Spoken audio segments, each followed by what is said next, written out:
Au bord de l'eau. Chapitre 10. Page 287.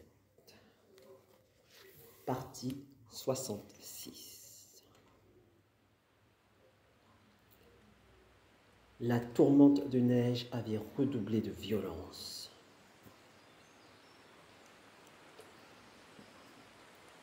Lin Chong marchait vers l'est pendant 2 veilles de nuit. Peu vêtu comme il était, il se sentait transi et incapable d'affronter davantage ses frimas. Note. 2 veilles, c'est-à-dire 4 heures. Fin de note. Lin Chong marcha vers l'est pendant 2 veilles de nuit.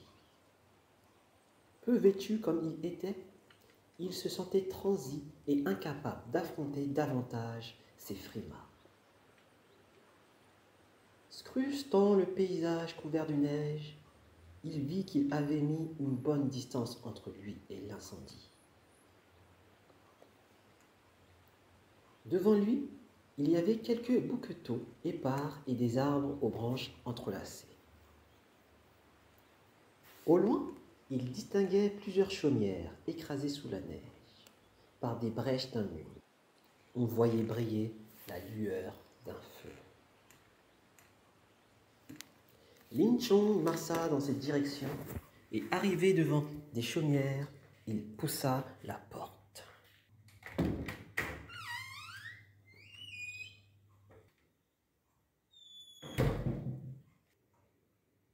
Un vieux paysan était assis au centre de la pièce, entouré de 4 ou 5 jeunes villageois, tournés face au feu.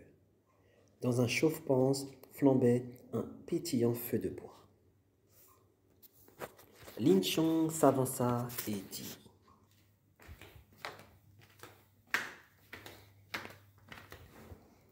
« Salut à tous, messires. Votre serviteur est un messager de la citadelle. Mes habits sont trempés par la neige. Laissez-moi me sécher un peu devant votre feu. J'espère que cela ne vous dérange pas. »« Hé !» retorqua le vieux. « Viens te sécher, voyons. Quelle importance !» Lin Chong vint exposer au feu ses vêtements mouillés. Quand ils eurent un peu séché, il avisa près de l'âtre une petite jarre gardée au chaud, d'où s'échappait une fragrance de vin. Il dit :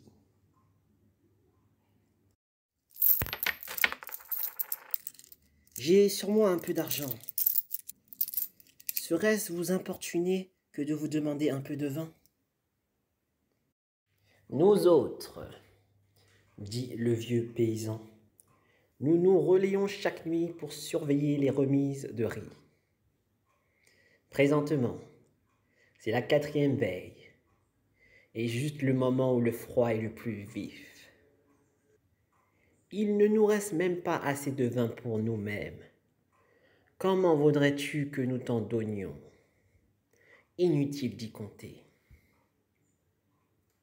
Je vous demanderai simplement 2 ou 3 méchantes bolées, de quoi me revigorer un peu. »« Hé, l'homme, ça suffit. Laisse-nous tranquilles, entends-tu ? » coupa le vieux. Mais Lin Chong sentait l'arôme du vin et avait encore plus envie d'en boire. Il insista donc. « Allons, donne-moi quand même un tout petit peu. »« Peste ! On te laisse de bon cœur te sécher et voilà que tu veux boire notre vin. Si tu veux partir, pars sans perdre de temps. Car si tu ne pars pas, c'est nous qui allons te pendre à une de ces poutres. » Lin Chong, furieux, gronda. « Rustaud que vous êtes, c'est trop d'impudence !» Avec le plançon qu'il tenait à la main, il fouilla les brandons et fit jaillir des étincelles en direction du vieux croquant. Puis, fourrageant dans le foyer, il réussit bientôt, hop, à mettre le feu à sa barbe. Elle brûlait avec une jolie flamme claire, en vérité. Tous les autres rustiques se levèrent d'un bond. Mais Lin Chong commençait à frapper dans le tas et du manche de son plantard. Leur administra une sévère rosée. Le vieux fut le premier à prendre la fuite. Les autres, affolés, restèrent d'abord figés sur place, mais quelques coups bien appliqués les firent détaler. Plus personne, constata Lin Chong triomphant. Votre père va avoir grand plaisir à boire ce vin. Près du gang de terre se trouvaient 2 louches faites de noix de coco. L'une fit office de récipient et Lin Chong y versa le vin de la jarre. Note. Lao Ning, votre vieux père. Façon de se désigner soi-même qui est d'une infernale insolence dans un pays où tout le monde fait assaut d'humilité formelle. Note suivante. Kang.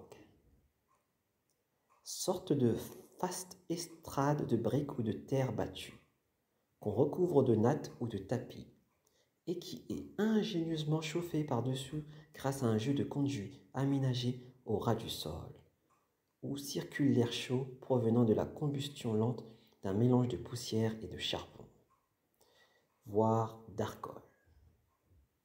Ces installations sont surtout courantes en Chine du Nord. Fin de note. Plus personne, constata Lin Chong triomphant. Votre père va avoir grand plaisir à boire ce vin. Près du gang de terre se trouvaient 2 louches faites de noix de coco.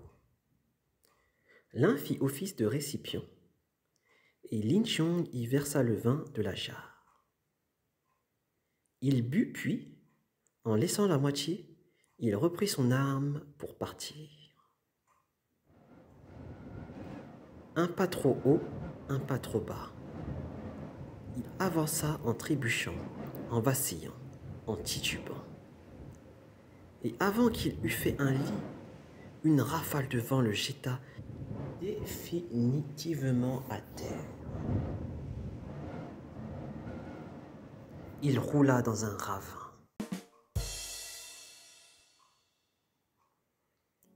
Où aurait-il pris la force de se remettre debout?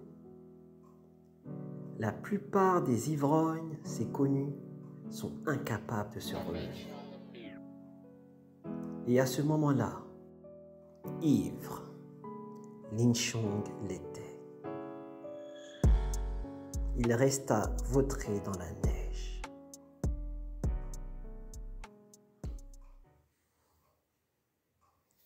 Mais revenons aux paysans. À la tête d'une bonne vingtaine d'hommes brandissant des épieux et des bâtons, ils revinrent en force dans la chaumière, mais virent que Lin Chong avait disparu. Ils suivèrent ses traces, finirent par le rejoindre, et le trouvèrent toujours couché dans la neige, son plantard tombé à côté de lui. Ils se précipitèrent tous ensemble, s'emparèrent de lui, tel qu'il était, le ligotèrent avec une corde et profitèrent de la 5e veille pour l'emmener vers certains endroits. Or, cet endroit n'était pas n'importe quel endroit. Et c'est justement pour cette raison que, dans les marais où perspiquèrent, il y eut grand histoire de navires de guerre et de bateaux cuirassés.